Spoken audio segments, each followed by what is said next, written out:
इस कार्यक्रम के पुण्यार्जक हैं सेठी छाबड़ा परिवार निवासी गुवाहाटी एवं कोलकाता। स्वर्गीय श्री कंवरी लाल जी सेठी एवं स्वर्गीय श्री सुमेरमल जी छाबड़ा की पुण्य स्मृति में श्रीमती रतनमणि देवी सेठी, श्रीमती इंदिरा देवी छाबड़ा, श्रीमती प्रीति, श्री सुरेंद्र जैन सलोनी, श्रीमती रिया, श्री सिद्धांत जैन, श्रीमती मोनिका, श्री अजीत जैन, आयुषी, अर्नव, श्रीमती रितिका, श्री विनीत जैन, विवान, देवर्ष, पुत्री एवं दामाद श्रीमती ऋतु, श्री सुधीर चूड़ीवाल, दोहित्र, ऋषित, हार्दिक, इंदिरा लॉजेस, वेयर हाउसिंग और logistic park Guwahati, computer vision work, विवरण घर Guwahati, Navkar www.navkargroup.in, aluminium framework प्रणाली, कॉलम बॉक्स, शटरिंग खिड़की प्रणाली और वास्तु उत्पादों के निर्माता कोलकाता।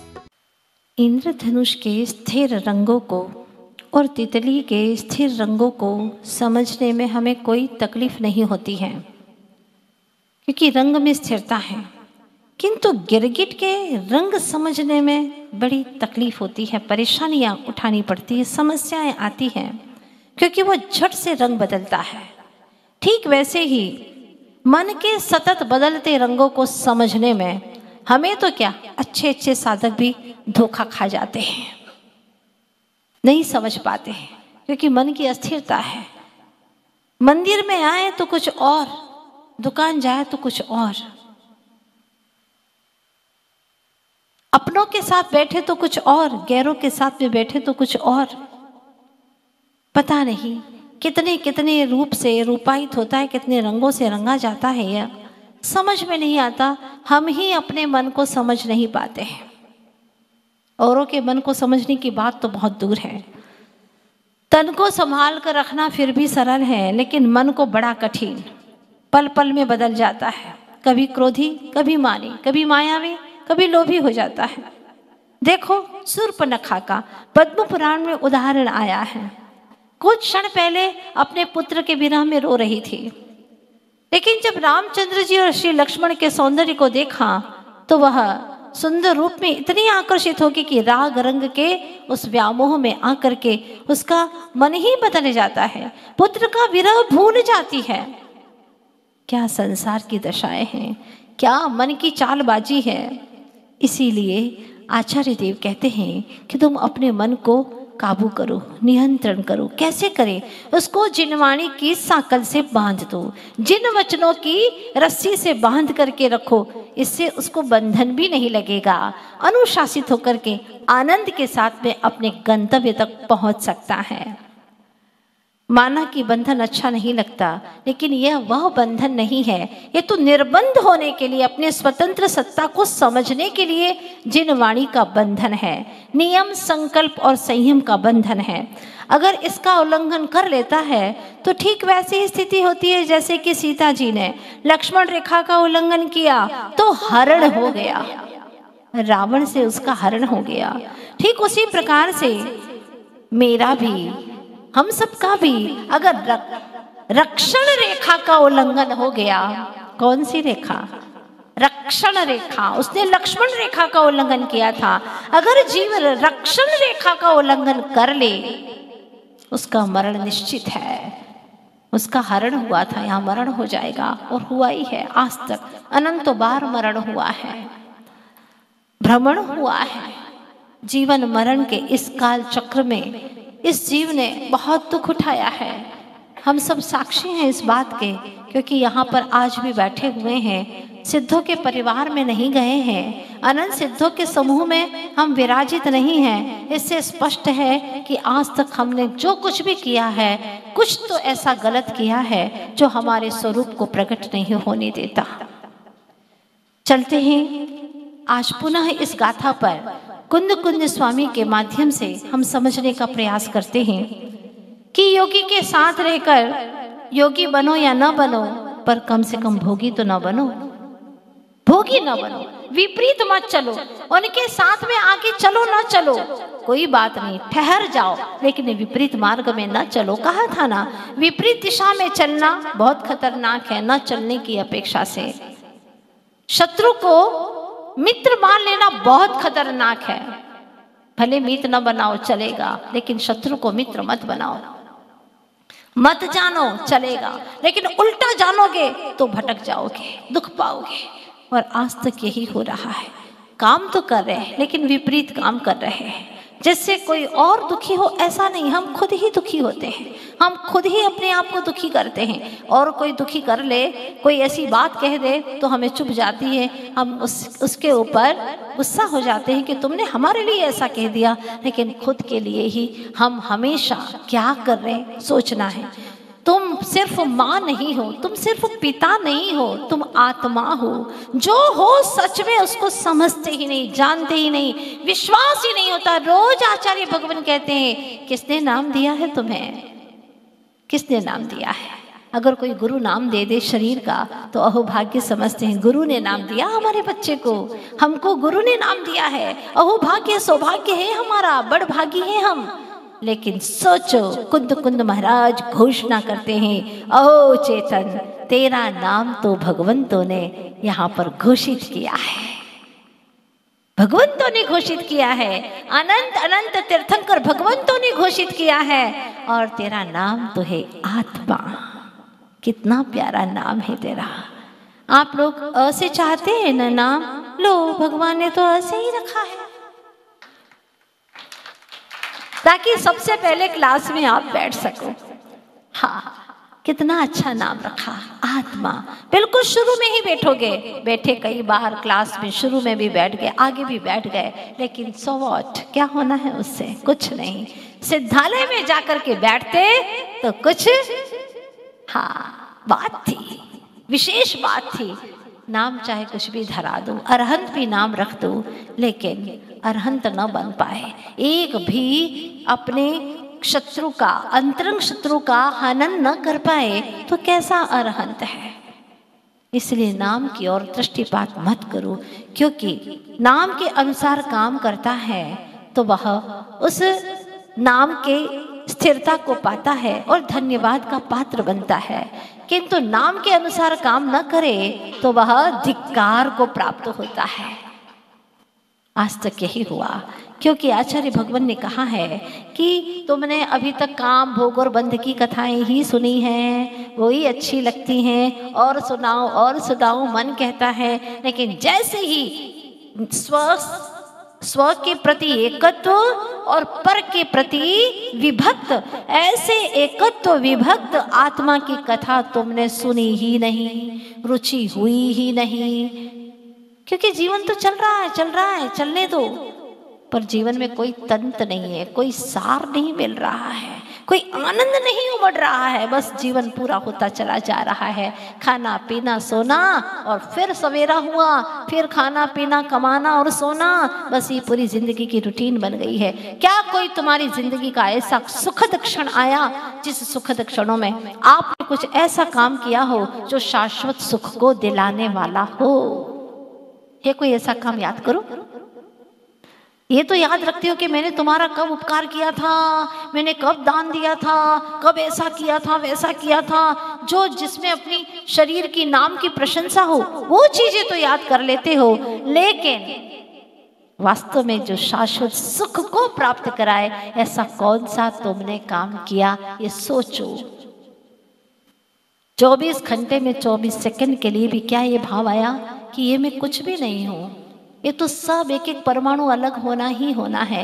आयु जिस वक्त पूर्ण हुई, एक एक परमाणु जुदा हो जाएगा, उसी वक्त अनंत परमाणु अलग और संख्यात प्रदेशी आत्मा अलग।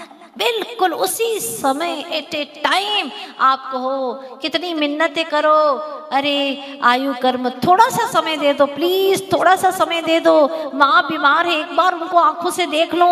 पत्नी बीमार है, पत्नी की ऐसी स्थिति है, उसको देख लो। मेरे बेटे को एक बार देख लो। लेकिन वो एक समय भी आपको अधिक नहीं दे सकती, चाहे कितनी मिन्नतें करो।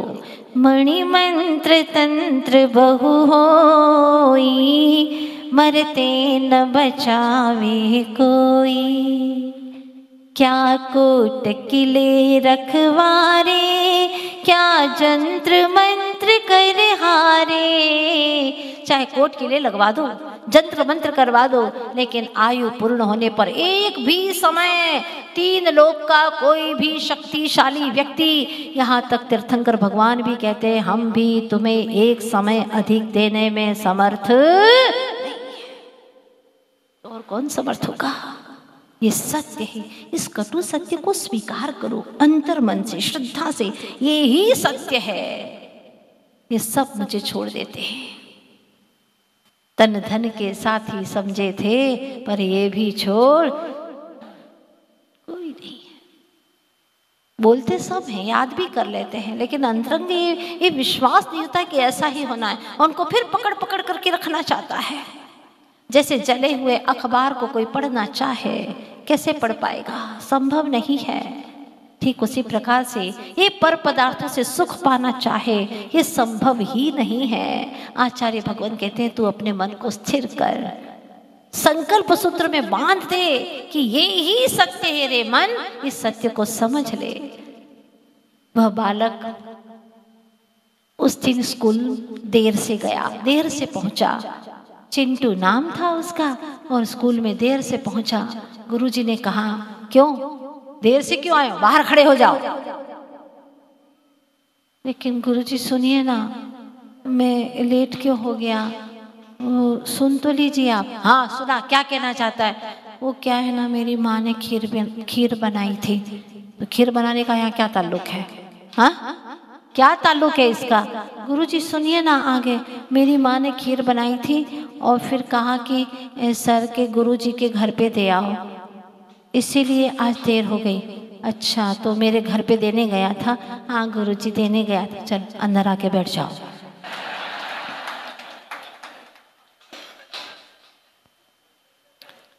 दे करके आ गए। नहीं गुरुजी वो लेके जा तो रहा था, लेकिन एक ठोकर लगी और खीर सारी नीचे गिर गई। हाँ खीर गिरा दी, चलो बाहर जाओ, बाहर जाओ। ठीक है, लेकिन गुरुजी आप सुनिए ना आगे। और क्या सुनाएगा, जब खीर सारी लुढ़का दी तूने, अब क्या सुनाएगा। वो क्या है ना गुरुजी, मैं वापस घर पे गया, मैंने माँ से कहा कि खीर सारी लुढ़क गई है, तो माँ ने कहा चिंता मत कर, मैं गुलाब जामुन बनाए देती हूँ, और वापस सर के घर पे दे आ। अच्छा तो गुलाब जामुन देने गया था। हाँ गुरुजी देने गया था, चल अंदर आ जा।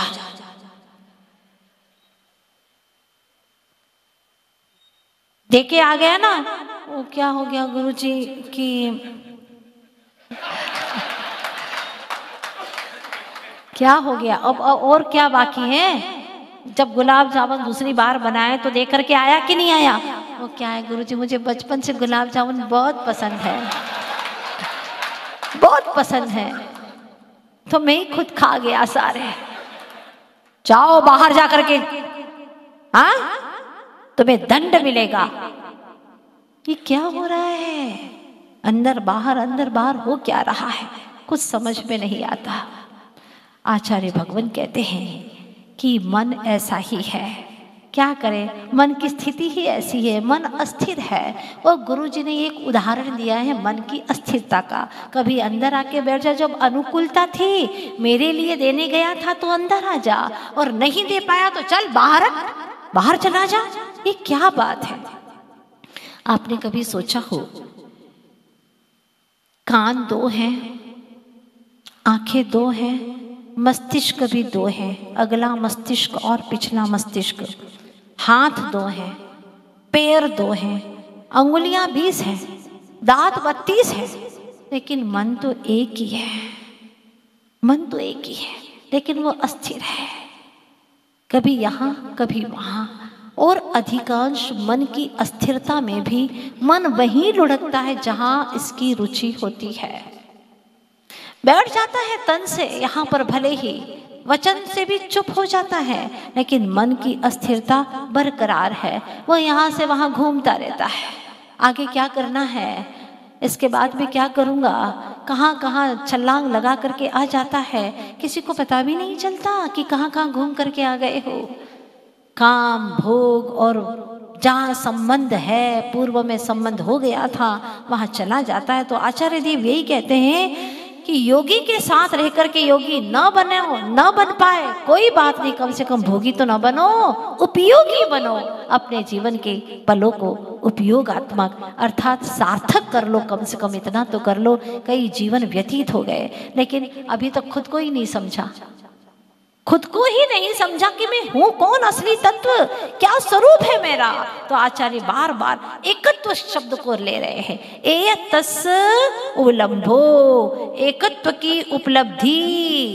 नवरी नियम से ना सुनो, नवरी शब्द लगा रहे हैं, जोर दे करके कह रहे हैं वास्तव में एकत्व यानी एक आत्म तत्व की उपलब्धि, मात्र एक आत्म तत्व। अभी तो ये दोनों जुड़े हुए हैं, शरीर और आत्मा, ये दोनों साथ साथ में एक क्षेत्रावगाही हैं, लेकिन एक क्षेत्रावगाही होकर के भी इसको अलग से चेतनात्मा को अनुभव में लाना है। जैसे कोई ठंडाई पी रहा है, उदाहरण दिया, जैसे कोई ठंडाई पी रहा है तो माँ ने पूछा बेटा इसमें मिठास तो बराबर है ना, बुरा तो बराबर मिला है ना। उसी वक्त वो क्या करता है, उपयोग को शांत करके सूक्ष्म करके बीज को अलग कर दिया, इलायची को अलग कर दिया, खसखस को अलग कर दिया, सौंफ को अलग कर दिया और बादाम को भी अलग कर दिया अपने विचारों से। और सिर्फ उपयोग को कहाँ टिकाया उसने, बूरे पर, शक्कर पर टिकाया। हाँ माँ बहुत सही है, बहुत सही है, एकदम बढ़िया है, जितना डालना चाहिए थे उतनी ही डाली, ज्यादा भी नहीं है कम भी नहीं, बिल्कुल सही है। ये कैसे आया, जब इतनी सारी वस्तुओं में से अलग करके अपने उपयोग से एक पर अपने उपयोग को टिका सकता है और सही सही जवाब दे सकता है। तो हे चेतनात्मन, अनादिकाल से तेरे साथ में जो शरीर कर्म जुड़े हुए हैं इनको अलग करके अपने उपयोग से मात्र एक आत्म तत्व की अनुभूति क्यों नहीं कर पाता, क्यों नहीं कर सकता? क्योंकि ठंडाई में तो इंटरेस्ट है, रुचि है, हाँ, इसलिए झट से पकड़ लेता है। सब्जी में माँ पूछे कि इसके अंदर नमक बराबर है तो झट से बता देगा, क्योंकि इंटरेस्ट है, रुचि है। उपयोग वहां पर तल्लीनता से जाता है और इतनी गहरी रिसर्च करके बता देता है, पर आत्मा के विषय में शून्य है, इंटरेस्ट ही नहीं है। कहता है आत्मा देखा ही नहीं तो बताऊं कहां से, प्रश्न है ना। हाँ, देखा ही नहीं है तो बताऊं कहां से। मानते तो हो ना कि आत्मा है, मानते तो हो। ये अभी जो गर्दन हिला रहा है वो कौन हिला रहा है, शरीर हिला रहा है क्या? अगर शरीर हिलाता तो शव को भी हिलाना चाहिए था। इसके अंदर कोई तो ऐसा तत्व बैठा है जो ज्ञायक है, जानकार है, समझदार है। जहां हिलाना वहीं हिलाता है, जहां हिलाना नहीं है वहां पर नहीं हिलाता। मतलब कोई संवेदन करने वाला आत्मा इसके अंदर तो कोई तत्व बैठा हुआ है, बस उसी को समझना है। रुचि पूर्वक रुचि जागृत करना है स्वयं के प्रति। दुनिया के प्रति तो बहुत आकर्षित हुए हो, अनंतों बार आकर्षित हुए हो, और उस आकर्षण में सिर्फ पतन ही पतन हुआ है। कम से कम इस बार अपनी निज सत्ता को जान लो, निज लोक में रहना सीख लो। निज सत्ता को नहीं जान करके ही सत्यानाश हो रहा है। कहते हैं ना सत्यानाश हो गया, सत्यानाश तो यहाँ हो रहा है। अपने सत्य को, अपनी सत्ता को, निज सत्ता को नहीं जानना ही सत्यानाश है। हाँ, अगर एक कांच का ग्लास बच्चा फोड़ दे तो माँ कहती है सत्यानाश हो गया। अरे भाई, वो तो ग्लास फिर दूसरा आ जाएगा, और चला भी गया तो कौन सा तेरे सुख में घाटा हो गया। मान लिया है कि ये मेरा ग्लास फूट गया और गुस्सा हो गए वो तुम्हारा घाटा है। ग्लास फूटा वो तुम्हारा घाटा नहीं है, ग्लास को मेरा माना ये तुम्हारा घाटा है। क्योंकि कांच का ग्लास है, उसका तो वर्तमान में जो उसकी पर्याय में योग्यता थी वह हो गया। लेकिन तुमने अपने सत्ता को नहीं जाना। आज तक हमने अपनी सत्ता को जाना ही नहीं, पहचाना ही नहीं है। कौन जानेगा? वो क्या है ना माता जी, हम तो जान लेते, हम तो पहचान लेते, लेकिन कोई हमें साधु मिले नहीं, कोई समझाने वाला मिला नहीं। अच्छा, इतने बड़े गुरु आए, समझाने के लिए। तुम स्वयं आंखें बंद करके बैठे रहे तो तुम्हें कौन समझाएगा? स्वयं समझने को तैयार ही नहीं है, कोई इंटरेस्ट नहीं है। रुपये गिनने का इंटरेस्ट है? नींद आती है क्या? नहीं, कभी नहीं आती है। जब भोजन करते हो तो कभी गड़बड़ करते हो क्या? यहाँ से यहाँ घुसता है क्या? बोलो, नहीं, वो तो यहीं जाता है, यहीं जाता है। छोटा छोटा बच्चा भी भोजन करता है तो अनादिकाल के संस्कार पड़े, आहार संज्ञा है, वो यहीं डालता है, यहीं डालता है। बिखर जाए वो बात अलग है, लेकिन डालने की कोशिश तो यहीं के लिए करता है। क्यों? क्योंकि संस्कार है, रुचि है वहां की। रुपये गिनते वक्त नींद नहीं आती, लेकिन महामंत्र की माला गिनते वक्त नींद आ जाती है। हाँ, विशेष अपने धन कमाने के लिए जो सोर्स बताने वाले हैं, आधे घंटे की मीटिंग हो रही है, उसमें आपको नींद आती है क्या? अरे नहीं, कैसे चूक ही नहीं सकते। वो तो धन कमाने का जरिया बता रहे हैं, कैसे धन कमाया जाता है वो हम कैसे सोच सकते हैं। और यहाँ आकर के कैसे अनंत सुख पाया जाता है, इस जरिए को बताने वाले कुंद कुंद स्वामी की इस महान सभा के अंदर आपको नींद कैसे आ जाती है? कैसे नींद आ जाती है? क्योंकि इसके लिए कोई उत्सुकता नहीं है। हाँ, आनंद सुख मिलेगा तब मिलेगा, अभी तो अपने को धन का सुख मिल जाना चाहिए। ये अंतरंग में जो विचार पड़े हुए हैं, इन विचारों को तुम्हें ही निकालना होगा कि अनंत काल व्यतीत होगा, ये भी पलके झपकते ही जैसे अनंत जीवन बीत गए, ये भी बीत जाएगा। फिर क्या करोगे? अभी तो तुम अपने अस्तित्व को जानने की क्षमता रखते हो। क्या एग्जिस्टेंस है तुम्हारा? क्या अस्तित्व है तुम्हारा? क्या अस्मिता है तुम्हारी?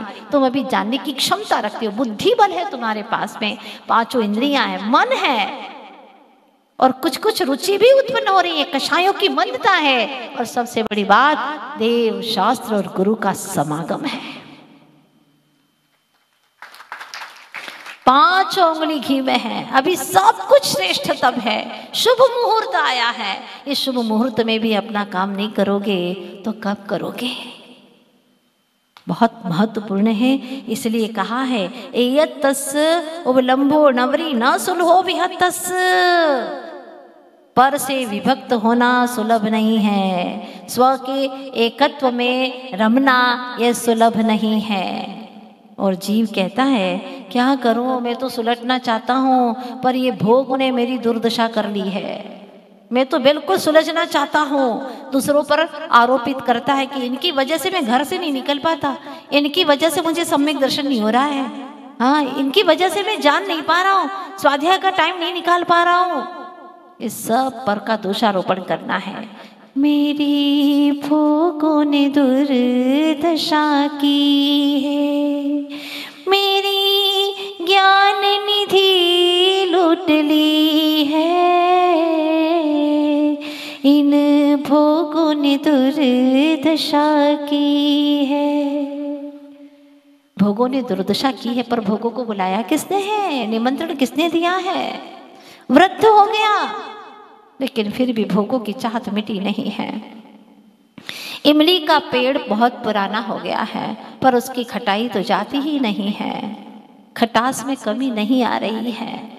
इसका मतलब यह है कि भीतर में विकार है। आत्मा बूढ़ा पुराना नहीं होता, आत्मा तो जो है वही है। पंचेंद्रिय की विषय भोगों की जो तमन्नाएं हैं उसको चैन से बैठने नहीं देती। सुना था मैंने, एक नौकरानी जो राजा की यहाँ पर दासी थी, उसने राजा का पलंग बिछाया और सोचने लगी कि अभी तो राजा आया नहीं है और आने में भी काफ़ी टाइम है, एक बार क्यों ना मैं ही सो करके देख लूं। क्या गद्दा है, कितनी अच्छी चादर और मखमल जैसा, एक बार सो के देख तो लूं कौन राजा आ रहा है, कौन सा पता चलेगा राजा को, एक बार मैं भी तो मजा ले लूं। सालों हो गए पलंग बिछाते बिछाते, आज मैं भी तो थोड़ा आनंद ले लूं। और जैसे सोई थी कि योग संयोग की बात राजा आ गया वहां पर, बिफोर टाइम आ गए राजा। और जैसे ही राजा ने देखा, बस सिपाही को बुला करके उसको दंड देना शुरू कर दिया, उसको कोड़े, उसके ऊपर कोड़े बरसाने शुरू कर दिए। लेकिन वह दासी थी, कि रोने को तैयार ही नहीं है, रो ही नहीं रही है, इतने कोड़े पड़ रहे हैं लेकिन वो हंसे जा रही है, हंसे जा रही है। राजा ने कहा समझ में नहीं आ रहा, इतने कोड़े पड़ रहे हैं और हंसे जा रही हैं, रोती तक नहीं, क्या दर्द नहीं होता? उसने कहा राजन क्या बताऊं, मैं इसलिए नहीं रो पा रही हूं और मुझे हंसी इसलिए आ रही है कि मैंने तो सिर्फ एक ही दिन के लिए और एक दिन में भी कुछ पल के लिए सो करके देखा, ये मेरी गलती होगी, मैं स्वीकार करती हूँ, आपके पलंग पर मुझे नहीं लेटना चाहिए था, बस मैंने तो देखा था कि कैसा लगता है, तो मुझे इतनी मार पड़ी, इतनी मार पड़ी, इतने कोड़े खाने पड़े, और आप तो रोज सोते हो, आपकी क्या दशा होगी, क्या दशा होगी आपकी। एक इंद्रिय के विषय में थोड़ी सी देर मैंने स्पर्शन इंद्रिय का विषय का सुख क्या भोगने का मन में चाहा, इतने कोड़े पड़ रहे हैं, आपका जीवन तो पूरे पंचेंद्रिय के विषयों में लथपथ होकर के जी रहे हैं, आपकी क्या दशा होगी। बात समझने की है। कभी कभी छोटे छोटे से लोग भी, छोटे छोटे बच्चे भी बहुत बड़ी चेतावनी दे जाते हैं। लोग कहते हैं कि मूर्छा में जी रहे हैं, मूर्छा में जी रहे हैं, नहीं, संसार में कहते भैया मूर्छा में नहीं जी रहे हैं, मूर्छा है तो खा भी नहीं पा रहे हैं, मूर्छा में खा भी नहीं पा रहे हैं, इसलिए मूर्छा में कई लोग कोमा में ऐसे आ जाते हैं, मूर्छा में पड़े हैं, खा पी भी नहीं पा रहे हैं, ऐसी दशा है। संसार में ऐसी कहावत है कि मूर्छा में है तभी तो खा नहीं पा रहे हैं, लेकिन आध्यात्मिक कथा कहती है, कुंद कुंद महाराज की कथा कहती है कि मूर्छा में हो इसीलिए तो खा पी रहे हो। क्या बात कही है, समझ में आ रहा है आपको? मूर्छा में है इसीलिए तो खा पी रहे हो, जिस दिन तुम्हारी मूर्छा खत्म हो जाएगी ये विषय भोग सारे समाप्त हो जाएंगे, जिस दिन तुम होश में आ जाओगे, अपने होश को संभालोगे, उस वक्त तुम पंचेंद्रिय की विषय भोगों में नहीं पड़ोगे, क्योंकि उससे सुख मिलता होता तो हमेशा मिलना चाहिए था। मिलता है क्या हमेशा सुख? हाँ, सपोज 4 लड्डू खाने से आपको सुख मिलता है रसना इंद्रिय का, तो 40 खाने में कितना गुना सुख मिलेगा? 10 गुना। 400 लड्डू खाओ 100 गुना मिलेगा। लेकिन ये गणित नहीं होता यहाँ पर, ये विषय भोगों में ये गणित चलता ही नहीं है। दुख है यहाँ, ये सिर्फ मान्यता का सुख है कि मैंने लड्डू खा लिए, बहुत अच्छा लगा, बहुत अच्छा लगा। रसनी इंद्रिय का सुख भोग रहा है, जितने इंद्रियों के सुख भोगेगा चेतन उतने ही तुझे दुख भोगने पड़ेंगे। जो जितना जिससे राग करता है, आप पुराणों की कहानियों को पढ़ो, भरी पड़ी हैं। देखो सुकौशल स्वामी की माँ थी ना, सुकौशल स्वामी की जी जान से चाहती थी, नहीं चाहती थी कि मेरा बेटा सन्यासी बने, दीक्षा ले, घर में ही रहे, राज वैभव को भोगे, लेकिन वह चले गए। वही रागी माँ इतना द्वेष करती है कि शेरनी बनकर के बेटे के शरीर का भक्षण कर रही है। क्या संसार की दशाएं सोचो, आप विचार करो। जो आज प्राण प्यारा लगता है वही प्राण लेवा सिद्ध हो जाता है। जिसके प्रति आज इतना राग कर रहे हैं, इतना राग कर रहे हैं, वही जिसके बिना रहा नहीं जाता। इसीलिए एक सूत्र ध्यान रखना, इतना भी राग किसी से मत करना कि वो न रहे तो तुमसे रहा न जाए। इतना भी राग किसी से मत करना कि वो न रहे तो तुमसे रहा न जाए। कई लोग सुसाइड कर लेते हैं, मर जाते हैं, उसके बिना रह नहीं पाएंगे। ऐसे मूर्ख और नादान लोग दुनिया में भरे पड़े हैं मुल्क के अंदर। तो इतना राग भी मत करना। इस समयसार ग्रंथराज कहता है, समयसार ग्रंथराज तो कहता है एक कणी का मात्र भी राग मत करना, ये अशोभनीय है। चेतन राजा तेरे लिए शोभास्पद नहीं है, ये भव भव की गलियों में भटकाने वाले हैं। एक राग की कणी का मात्र भी शोभास्पद नहीं है, तो फिर राग का अंबार भरा पड़ा है, क्या होगा? कहते हैं कि इतना राग भी मत करना कि वो न रहे तो तुझसे रहा न जाए, और ऐसा भी द्वेष किसी से मत करना कि वो रहे तो तुमसे रहा न जाए। कहते हैं ना, ये रहेगा तो हम नहीं रहेंगे, हम रह ही नहीं सकते, अलग करो इनको। चलो भाई यहाँ अलग कर दो, कर्म तो अलग नहीं किए ना तुमने, फिर निमित्त मिलेंगे, उससे भी बड़े निमित्त मिलेंगे और जबरदस्त निमित्त मिलेंगे, क्योंकि कर्म तो अलग नहीं किए ना। कर्म के अकॉर्डिंग ही बाहर के निमित्त मिलते हैं, जैसे कर्म करते हैं वैसे निमित्त मिलते हैं। इसीलिए सबसे पहले अपने कर्मों को बाहर करने की कोशिश करो। निमित्तों को हटाते जाओगे क्या होगा, फिर मिल जाएंगे। और यह अवसर्पिणी काल है, उसमें भी हुंडाव सर्पिणी काल है। बुरी बुरी चीजें बढ़ती जाएंगी, अच्छाइयां घटती जाएगी, यही सृष्टि का क्रम है। तो आप ये सोच रहे हो कि कल कुछ अच्छा मिल जाएगा, नहीं, ये पंचम काल है, ये इसमें अच्छाइयाँ घटती जाएगी और बुराइयाँ बढ़ती चली जाएगी। इसलिए जो है उसमें अपने परिणामों को संतुलित करो। ऐसे महान ग्रंथों के माध्यम से अपनी मन की स्थिरता रखो, दृढ़ संकल्पित हो जाओ कि ये ही सत्य है और इस सत्य का मुझे अनुभव करना है अनंत काल से। फिर से एक बार गाथा को देखते हैं। शुद्ध परिचिदानुभूता सर्वस्व विकाम भोगबंध कहा, एयत सुवलंभो नवरिण सुलहो विहतस। क्या गाथा लिखी, क्या शुभ मुहूर्त में गाथा लिखी हम जीवों के लिए कि हे भव्य जीवों, तुमने बहुत सुना है, परिचय में भी आए हो, अनुभव भी बहुत किया है, किसका? काम भोग और बंध की कथाओं का, लेकिन नहीं किया तो बस एकत्व स्वरूप आत्मा का आपने आज तक अनुभव नहीं किया, सुना भी नहीं। ये तो पता नहीं गुरुजी ने कौन सा सौभाग्य दे दिया आपको इंदौर वालों को कि ऐसी आत्मा की कथा आपको श्रवण करने को मिल रही है। वरना राजा रानी की कहानियां सुनते थे, दुनिया की कहानियां सुनते थे, लेकिन आत्मा की कथा सुनने का अवसर नहीं मिलता, बहुत दुर्लभता से मिलता है। बहुत ही दुर्लभ क्षण होते हैं ऐसे जहां मैं कैसा हूं, मैंने क्या किया है, मुझे क्या करना है, मात्र नितांत और केवल मात्र एक आत्म तत्व की कथा।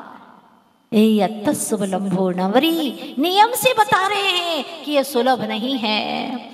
पर से विभक्त और स्व से एकत्व, ऐसे आत्म तत्व की कथा बहुत बहुत ही दुर्लभ है। और वह दुर्लभता से गुरु के आशीर्वाद से हम सब सुन रहे हैं। हम सुना नहीं रहे, हम सुन रहे हैं। कुंद कुंद स्वामी की चर्चा को सुन रहे हैं हम, बहुत बड़ा सौभाग्य है। और सच में आत्मा की बात सुन ले तो सीधी अंदर में प्रवेश कर जाती है, इधर उधर की बातों में कोई सार नहीं लगता है। एक बार अध्यात्म का रंग चढ़ जाए तो फिर और कुछ भी अच्छा नहीं लगता है।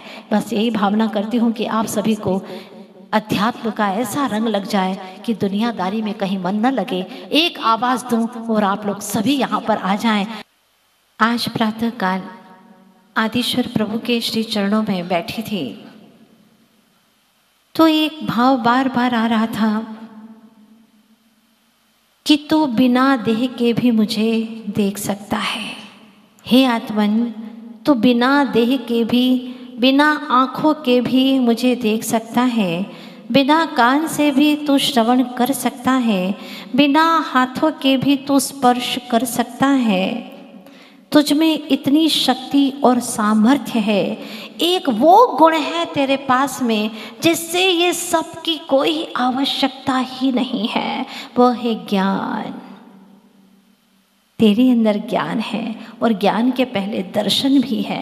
ज्ञान दर्शन ये गुण इतने महिमावंत हैं कि शरीर न भी हो तो मैं प्रभु को जान सकता हूँ, मैं प्रभु को देख सकता हूँ। प्रकृति की जो बातें हैं उनको समझो तो सही, क्या बात है। उसके चेहरे के परमाणु निकल रहे हैं, कुछ जा भी रहे हैं, कुछ निकल भी रहे हैं और आ भी रहे हैं। पुद्गल है ना, पूरण और गलन, आना और जाना परमाणुओं का चलता रहता है।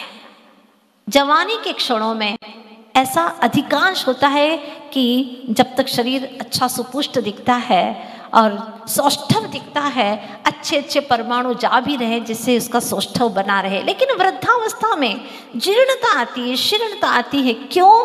क्योंकि उसमें जो परमाणुओं से सौष्ठव बना रहना चाहिए था, वो परमाणु वहां प्रवेश नहीं करते। कुछ ऐसा ही संबंध है उसका, ऐसा निमित्त नैमित्तिक संबंध ही है, इसलिए शरीर में झुर्रियां पड़ने लग जाती हैं। शरीर जैसा आप नहीं चाहते, कभी नहीं चाहते, वैसा ही होने लग जाता है। तो जो परमाणु उसकी आंख में, उसके चेहरे में, वो परमाणु निकल करके आ रहे हैं और तुम्हारे शरीर में लग रहे हैं। जो तुम कहते थे कि मुझे फूटी आंख भी नहीं सुहाता, वो परमाणु उसके चेहरे के तुम्हारी आंखों में आ रहे हैं, आपको पता ही नहीं है। क्या सोच रहे हो किसके परमाणु कब किसके शरीर में आ जाए, क्योंकि परमाणु का आना जाना तो चल ही रहा है। किसी ने ग्रहण किए थे और वो तुमने ग्रहण कर लिए, तुमने पहले ग्रहण किए थे परमाणु को, फिर दोबारा ग्रहण कर लिए। जो मल आदि के स्थान पर परमाणु थे आज चेहरे पे आ गए। सोचो क्या पुद्गल की, ये शरीर की क्या महिमा गा रहे हैं। ये महिमा गाने के योग्य है ही नहीं, ये पुद्गल का स्वरूप है।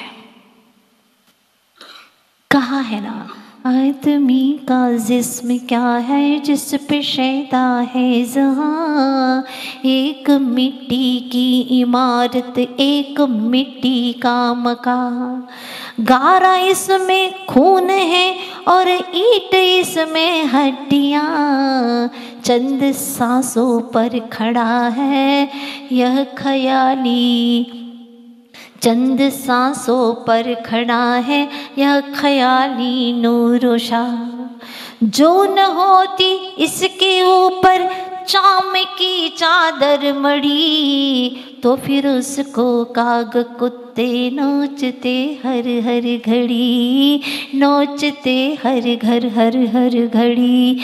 तो फिर उसको अगर इसके ऊपर चाम की चादर मणि न होती तो काग कुत्ते हर समय नोचते रहते, क्योंकि अंदर भरा पड़ा है पीप, मांस, रुधिर, नौ मोरियां।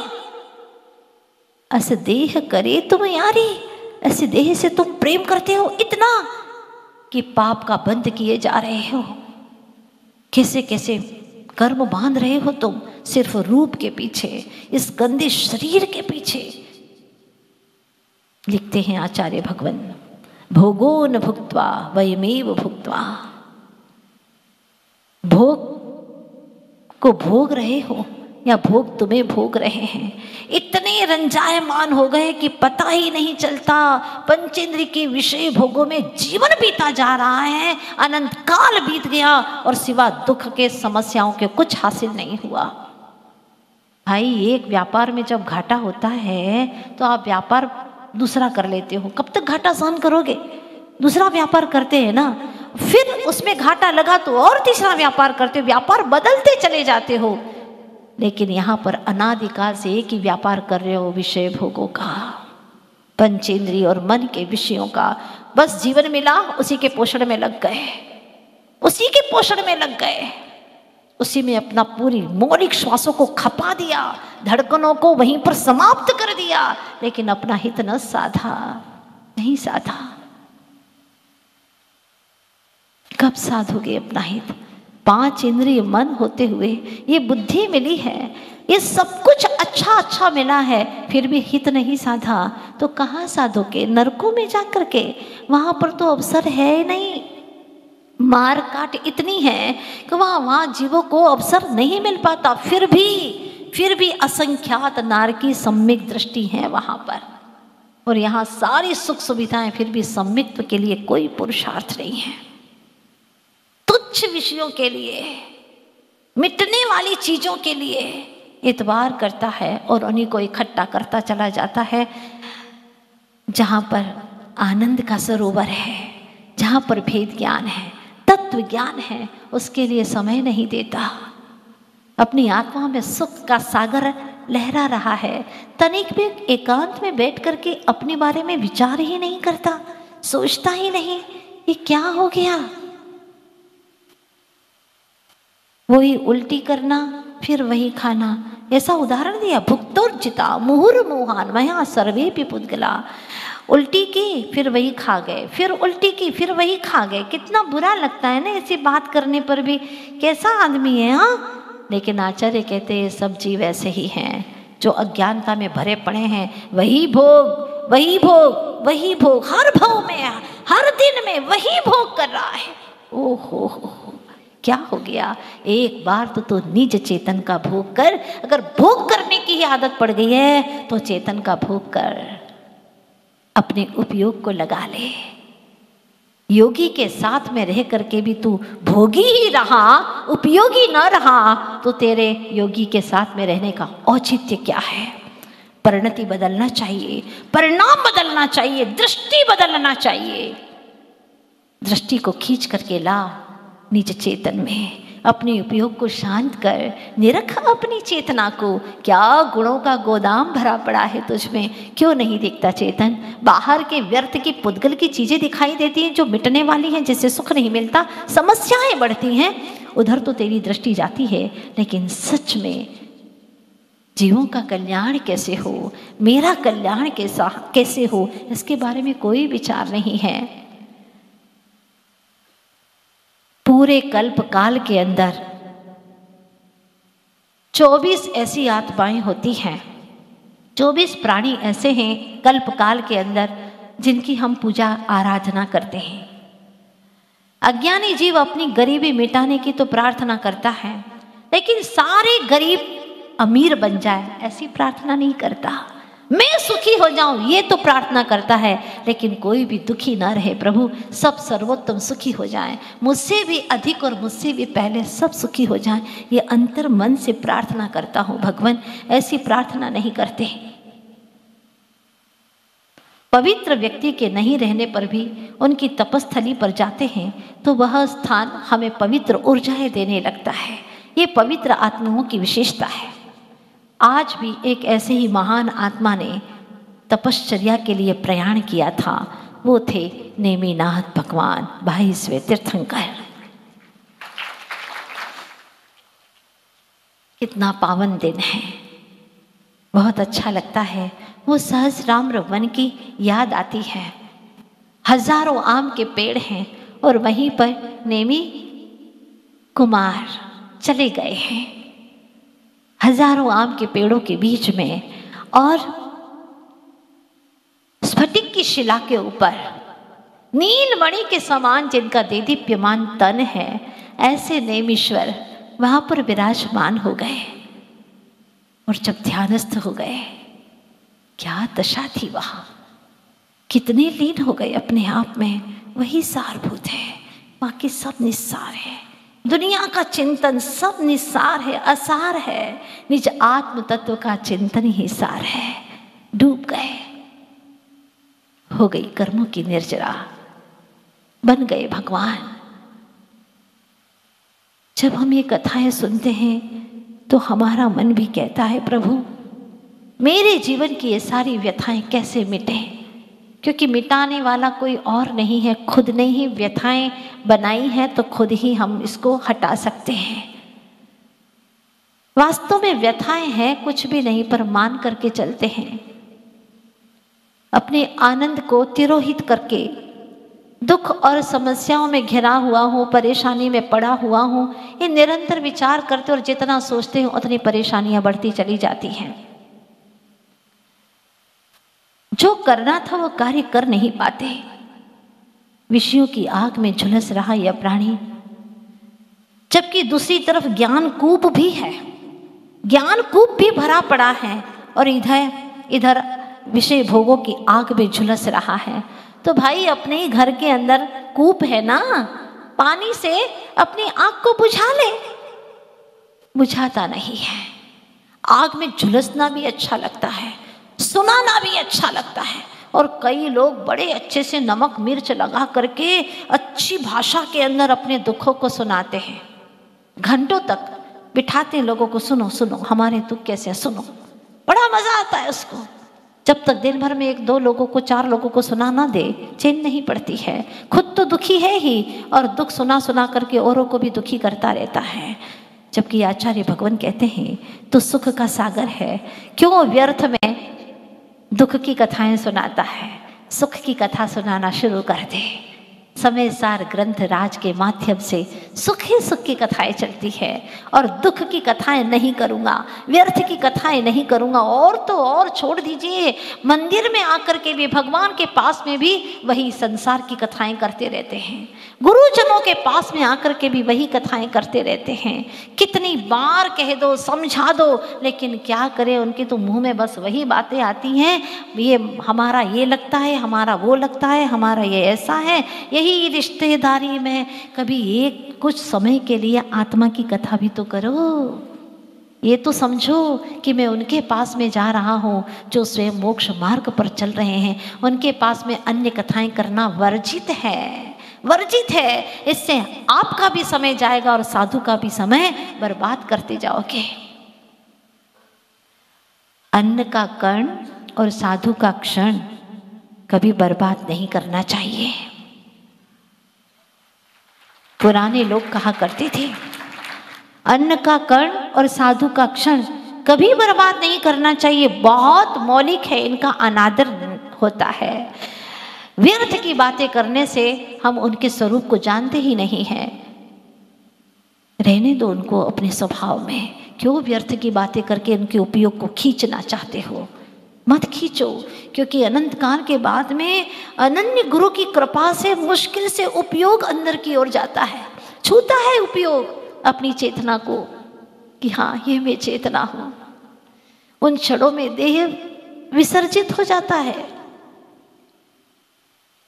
नहीं लगता कि मैं देह रूप हूं, मैं तो उपयोग स्वरूप एक आत्मा हूं। अगर अंतर मुहूर्त भी वह स्पर्श हो जाता है तो आचार्य भगवान लिखते हैं कि जन्म जन्मांतर के पाप तत्क्षण नष्ट हो जाते हैं। इतनी क्षमता है। 3 लोक का दान दो, वो एक तराजू के पलड़े में रखो, और एक अंतर मुहूर्त का निज चेतन का स्पर्श करो, उपयोग से निज चेतन आत्मा को निरखो। वो बहुत ही वजनदार है, क्योंकि जब भी सम्यक तो होता है, आनंद उमड़ता है निज चेतना का, तो उपयोग को भीतर में रमाने से ही मिलता है। उपयोग को भटकाते रहोगे, खुद का भटका है, कम से कम उनका भटकाओ मत निकालो। वो अपनी ज्ञान गुफा में पहुंचे हैं, सुरक्षित पहुंचे हैं, उन्हें असुरक्षित मत करो। अद्भुत क्षण हैं जीवन के, सामायिक कर रहे हैं, मत करो चर्चाएं। ये वैयावृत्ति कोई महत्वपूर्ण नहीं है। कहाँ है थकान? थके तो हम भी हैं, लेकिन संसार में भ्रमण कर करके थक गए हैं, राग द्वेष कर करके बहुत थक गए हैं। ये चेतना कहती है प्रभु, खलती है, ये आत्मा में बहुत खलती है ये बातें कि राग द्वेष क्यों कर रहे हैं, अच्छा नहीं लगता। बस वही क्षण अच्छा लगता है। हे परम स्वरूप, आपके गुणों में खो जाऊं या निज स्वरूप में खो जाऊं, बहुत अच्छा लगता है वो क्षण। लगता है जीवन की सार्थकता है। ये क्षण पाना सार्थक हो गया है। सारे राग द्वेष थम जाते हैं, विकार परिणाम रुक जाते हैं जब स्वभाव का दर्शन होता है। वो क्षण जीवन में जितनी बार आए उतनी बार आने दो, इसी का प्रयास करो। तत्ब्रूया तत्परान प्रच्छेद तदिच्छे तत्परो भवेत्, पूज्यपाद महाराज कहते हैं इष्टोपदेश में। तत्ब्रूयात, उसी के बारे में पूछो, उसी के बारे में बोलो। ब्रूयात प्रच्छेद, उसी के बारे में पूछो, और कुछ मत पूछो, कुछ मत पूछो। चलते फिरते लोग पूछते आते, क्या ये क्या करें, कैसे करें, मत पूछो, अब कुछ मत पूछो। पूछना ही है, आत्मा के बारे में पूछो। तद्ब्रूया तत्परान प्रच्छेद तदिच्छेद, उसी की इच्छा करो। तत्परो भवेत्, उसी में तत्पर हो जाओ। एक ही काम जो अनादिकाल से नहीं किया वो काम करना शुरू कर दो, जो आज तक नहीं किया। बाकी तो हर काम रिपीटेड है, सब रिपीटेशन हो रहा है, कुछ नया काम नहीं है। लेकिन एक काम ऐसा है जो आज तक नहीं किया, निज ज्ञान से ज्ञान स्वरूपी आत्मा को जाना ही नहीं। कितनी दुख की बात है ना, पिता कमाए और घर के बच्चे भूखे मरे, औरों का पेट भरता रहे और घर के बच्चे भूखे मरे, कितनी दुखद बात है ना। ऐसे ही मैं ज्ञान स्वरूपी और अपने ज्ञायक स्वरूप को न जानूं और व्यर्थ की वस्तुओं को जानता रहूं। इस बात पर मन में पीड़ा होना चाहिए। धन के अभाव में कई बार रोए हो, शरीर में रोग घिर गए तो कई बार रोए हो, बेटा आज्ञा न माने तो कई बार रोए हो, लेकिन एक बार ऐसा भी तो रोना आए कि प्रभु कैसा जीवन गुजर रहा है। हर दिन हर रातें सिर्फ पर के चिंतन में खोती जा रही है। यह अनमोल क्षण मेरे बीते जा रहे हैं प्रभु। मैं अपने समय का सदुपयोग कर सकूं, समय का, निचेतन आत्म तत्व का सदुपयोग कर सकूं। बस ऐसी ही बुद्धि चाहिए मुझे, आपसे और कुछ नहीं चाहिए। मैं कोई सांसारिक वस्तु की कामना करता ही नहीं। कामनाएं खत्म हो चुकी है प्रभु आपके प्रभाव से, लेकिन एक कामना है, बस मेरा उपयोग मुझ में रम जाए।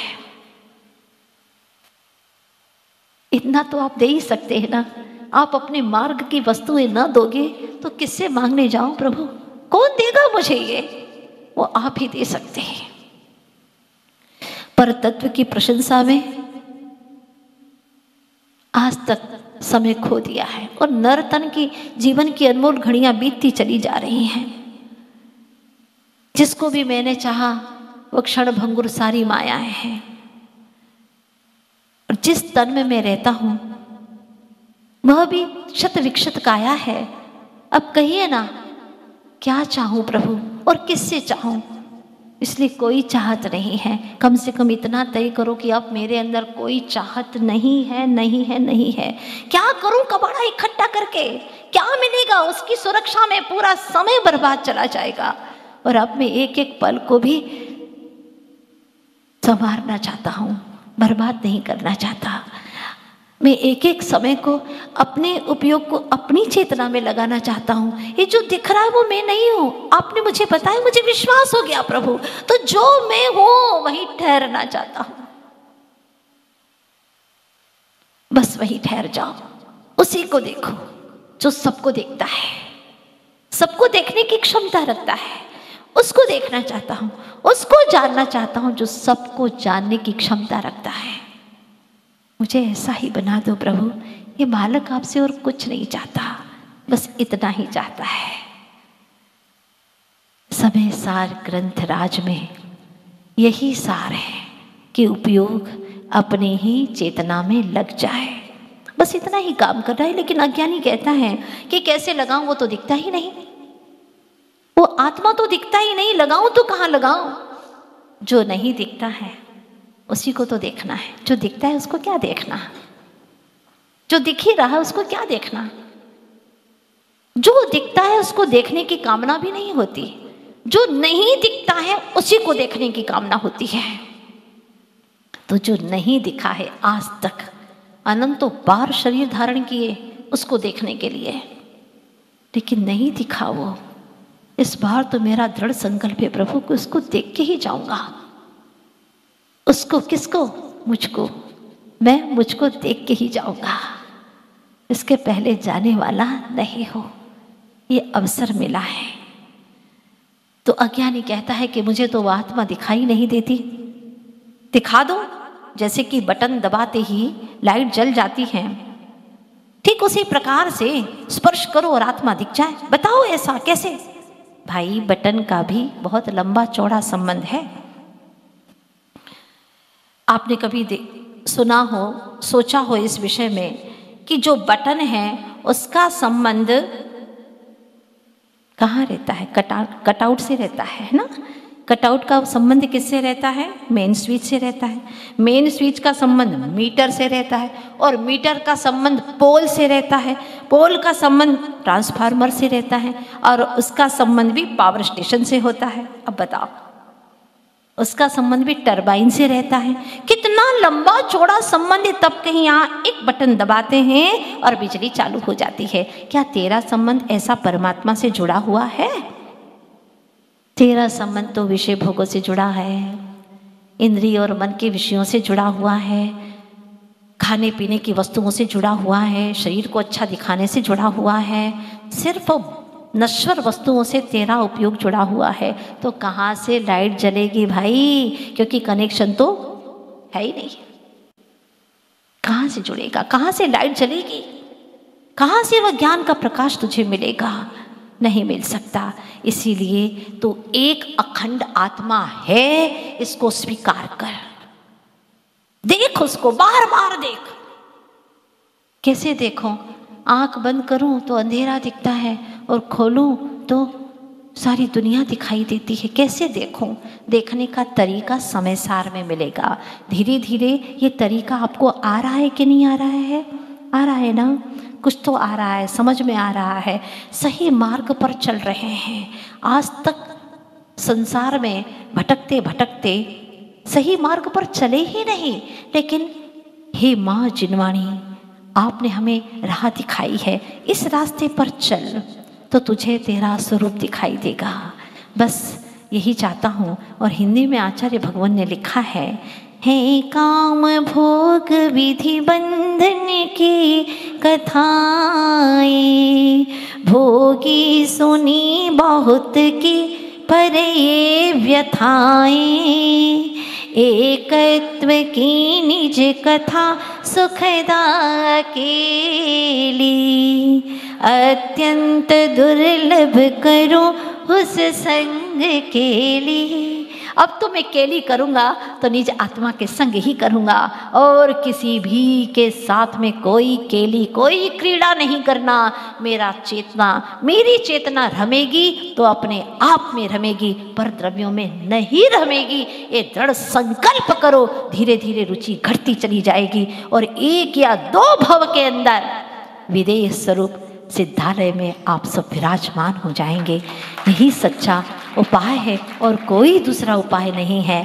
तो आज की ये आत्मा की गहन चर्चाएं अपने हृदय में उतारो और रुचि प्रकट करो। अपने आप में ही आप ही रुचि प्रकट कर सकते हैं। रुचि प्रकट करने के लिए शब्द बोल सकती हूँ मैं, लेकिन प्रकट तो आप ही को करना होगा। पुरुषार्थ करो, भव्य जीवो और इस संसार के बंधन से बाहर निकलो। संसार के दुख और समस्याओं से बाहर आओ। बहुत दुख भोगा है, अब नहीं।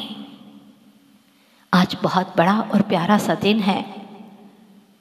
लोग कहते हैं आज दीक्षा दिवस है, अनंतों बार शायद दीक्षा दिवस आया है जीवन में, इसीलिए इन बाहरी चीज़ों की कोई महिमा नहीं आती। महिमा तो तब आती है जब एकांत में बैठ करके निज आत्म तत्व का दर्शन होता है। वो क्षण बहुत मौलिक होता है, वही संसार की जंजीर को काटने वाला है। बाकी ये मनाने की चीज़ें तो अनंतों बार मनाई हैं, कोई सारभूत नहीं है। इसीलिए कुछ ऐसा करो कि ये भी मनाना न पड़े, सिद्धालय में जाकर के सभी विराजमान हो जाएं। कुछ ऐसा करो और इन दिनों में हम मिल बैठ करके कुछ ऐसा पुरुषार्थ जरूर करेंगे, अंतरंग से करेंगे। ओ चैतन्य चिदानंद